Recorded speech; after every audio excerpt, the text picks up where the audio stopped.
Hello दोस्तों, आप लोगों का स्वागत है मेरे यूट्यूब चैनल पे। आज हम लोग जानेंगे बिहार के बारे में। उससे पहले अगर कोई भी मेरे चैनल पे नया है तो चैनल को सब्सक्राइब कर दे और वीडियो को लाइक कर दे। तो ध्यान से देखिएगा, बहुत इंपॉर्टेंट टॉपिक है बिहार।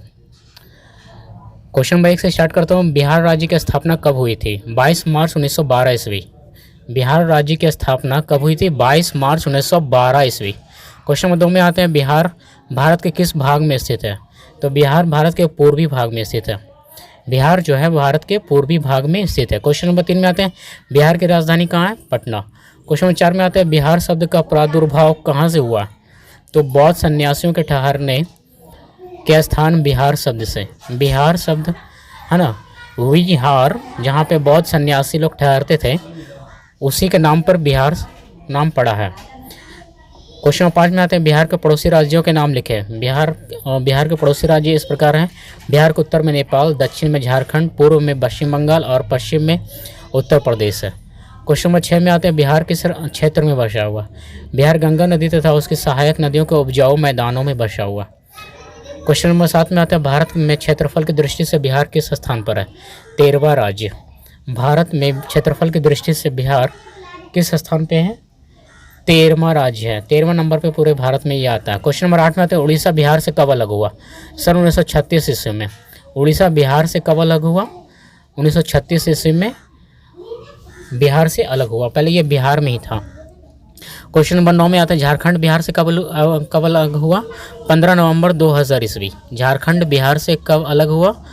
15 नवंबर 2000 ईस्वी को झारखंड भी बिहार से अलग हो गया और अलग होकर एक नया राज्य बना।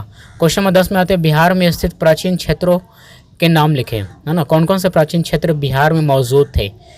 तो उसका आंसर है मगध, मिथिला और अंग। ये तीनों जो नाम आपने सुना होगा है ना प्राचीन पुस्तकों में या धर्म ग्रंथों में, वो बिहार में ही थे। क्वेश्चन नंबर 11 में आते हैं, इंडो आर्यन लोगों ने मिथिला को किस रूप में पुनः स्थापित किया?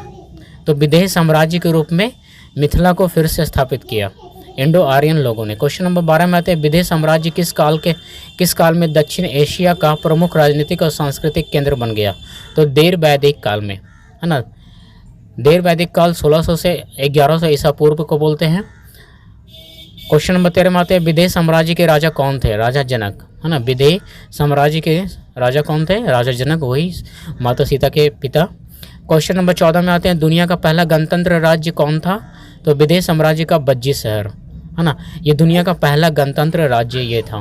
क्वेश्चन नंबर 15 में आते हैं, आधुनिक पश्चिम बिहार कितने वर्षों तक भारत में शक्ति, शिक्षा और संस्कृति का केंद्र बना रहा? तो लगभग 1000 वर्षों तक यह शिक्षा, शक्ति और संस्कृति का केंद्र बना रहा पश्चिम बिहार, पुराने समय में जिसे मगध कहा जाता था। क्वेश्चन नंबर 16 में आते हैं, ऋग वैदिक काल में मगध पर किसका शासन था? बृहदत्त वंश का। ऋग वैदिक काल में मगध पर किसका शासन था? बृहदत्त वंश का शासन था। क्वेश्चन नंबर 17 में आते हैं, सन 684 ईस्वी पूर्व में स्थापित हार्यक वंश कहाँ शासन करते थे? राजगृह के शहर मगध पर। सन 684 ईस्वी पूर्व में स्थापित हार्यक वंश कहाँ शासन करते थे? राजगृह के शहर मगध पर। क्वेश्चन नंबर 18 में आते हैं, हार्यक वंश के 2 प्रसिद्ध राजा कौन थे? बिंबिसार और उसका पुत्र अजातशत्रु। हार्यक वंश के 2 प्रसिद्ध राजा कौन थे? बिंबिसार और उसका पुत्र अजातशत्रु। क्वेश्चन नंबर 19 में आते हैं, मगध की राजधानी कहाँ थी? पाटलिपुत्र। मगध की राजधानी पाटलिपुत्र थी। क्वेश्चन नंबर 20 में आते हैं, पाटलिपुत्र की स्थापना किसने की थी? अजातशत्रु ने।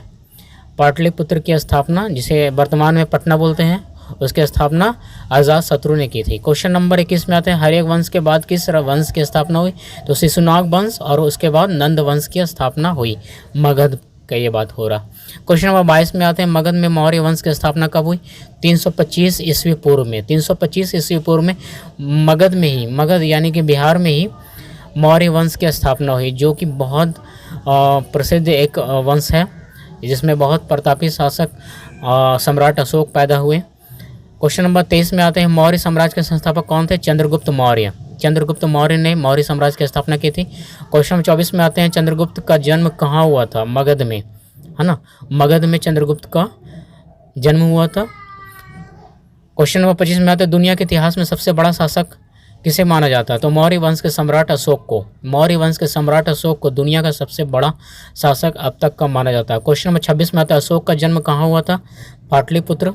जो वर्तमान पटना में है। क्वेश्चन नंबर 27 में आते हैं, भारत में आज तक का सबसे बड़ा साम्राज्य किसे माना जाता है? तो मौर्य साम्राज्य को ही आज तक का सबसे बड़ा साम्राज्य माना जाता है, क्योंकि यह बहुत दूर दूर तक फैला होता। उसका विस्तार अगले क्वेश्चन में हम लोग देखेंगे। क्वेश्चन नंबर 28 में, मौर्य साम्राज्य का विस्तार कहाँ से कहाँ तक था? तो इसका आंसर है, मौर्य साम्राज्य पश्चिम में ईरान से लेकर पूर्व में बर्मा तक और उत्तर में मध्य एशिया से लेकर दक्षिण में श्रीलंका तक पूरे भारतवर्ष में यह फैला हुआ था। क्वेश्चन नंबर 29 में देखते हैं, मगध में गुप्त वंश की स्थापना कब हुई? सन 240 ईस्वी में मगध में उसके बाद गुप्त वंश की स्थापना हुई 240 ईस्वी में। क्वेश्चन नंबर 30 में आते हैं, गुप्त वंश को किस रूप में भारत का स्वर्ण युग कहा जाता? तो जब वंश का युग चल रहा था उस समय विज्ञान, गणित, खगोल विज्ञान, वाणिज्य, धर्म और भारतीय दर्शन, है ना, का स्वर्ण युग इसे माना जाता है। क्वेश्चन नंबर 31 में आता है, गुप्त वंश को क्या माना जाता है? दुनिया का सबसे शक्तिशाली राज्य। गुप्त वंश को दुनिया का सबसे शक्तिशाली राज्य माना जाता है। क्वेश्चन नंबर 32 में आप देखते हैं, गुप्त साम्राज्य की राजधानी कहाँ थी? पाटलिपुत्र। क्वेश्चन नंबर 33 में आता है, किसने नालंदा और विक्रमशिला विश्वविद्यालय को नष्ट कर दिया? बख्तियार खिलजी ने। क्वेश्चन नंबर 34 में आते हैं, बिहार नाम का राज्य अस्तित्व में कब आया? 1905 ईस्वी में बंगाल विभाजन के बाद। बिहार नाम का राज्य अस्तित्व में कब आया? 1905 ईस्वी में बंगाल विभाजन के बाद। क्वेश्चन नंबर 35 में देखते हैं, बिहार का कुल क्षेत्रफल कितना? 94,163 किलोमीटर स्क्वायर, है ना। बिहार का कुल क्षेत्रफल ये है वर्तमान बिहार का। क्वेश्चन नंबर 36 में आते हैं, बिहार में कुल ग्रामीण क्षेत्रफल कितना?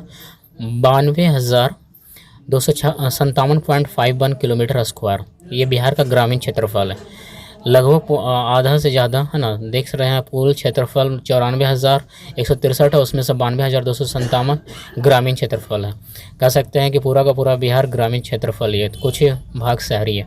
क्वेश्चन नंबर 37 में आते हैं, बिहार की भूमि कैसी है? तो बिहार की भूमि मुख्यतः नदियों के मैदान एवं कृषि योग्य समतल भूभाग है। क्वेश्चन नंबर 38 में देखते हैं, बिहार राज्य समुद्र तल से कितनी ऊंचाई पर बसा हुआ है? तो औसत ऊंचाई इसकी 173 फीट है, समुद्र तल से यह 173 फीट की ऊंचाई पर बसा हुआ। क्वेश्चन 39 में देखते हैं, बिहार को भौगोलिक तौर पर कितने प्राकृतिक विभागों में बांटा गया? तो बिहार को भौगोलिक रूप से 3 भागों में बांटा गया। नंबर 1 उत्तर का पर्वतीय और तराई भाग, दूसरा है मध्य का विशाल मैदान और तीसरा दक्षिण का पहाड़ी किनारा। क्वेश्चन नंबर 40 में देखते हैं, बिहार का इकलौता बाघ अभयारण्य कहाँ स्थित है? वाल्मीकि नगर में। बिहार का यह इकलौता बाघ अभयारण्य है वाल्मीकि नगर में।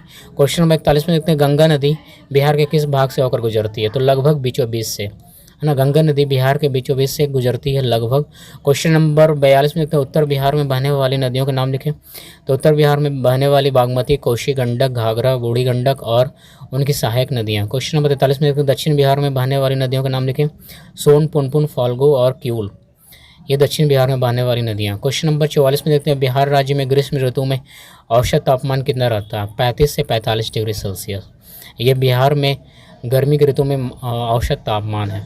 क्वेश्चन नंबर 45 में देखते हैं, बिहार राज्य में जाड़े में औसत तापमान कितना रहता है? तो 5 से 15 डिग्री सेल्सियस जाड़े के मौसम में तापमान रहता है। क्वेश्चन नंबर 46 में देखते हैं, बिहार राज्य में औसत कितनी वर्षा होती है? तो औसतन 1205 मिलीमीटर, ये सालाना वर्षा है बिहार में। क्वेश्चन नंबर 47 में देखते हैं, बिहार में उगाए जाने वाले प्रमुख फसलों के नाम लिखें। तो प्रमुख फसल बिहार में धान, गेहूं, मक्का, दलहन, तंबाकू, सब्जी, केला, आम, लीची आदि उगाए जाते हैं। क्वेश्चन नंबर 48 में देखते हैं, बिहार राज्य की राजभाषा क्या है? तो हिंदी। बिहार में मुख्य रूप से हिंदी बोली जाती है और राजभाषा हिंदी ही है। क्वेश्चन नंबर 49 में देखते हैं, बिहार राज्य की द्वितीय राजभाषा क्या है? तो उर्दू।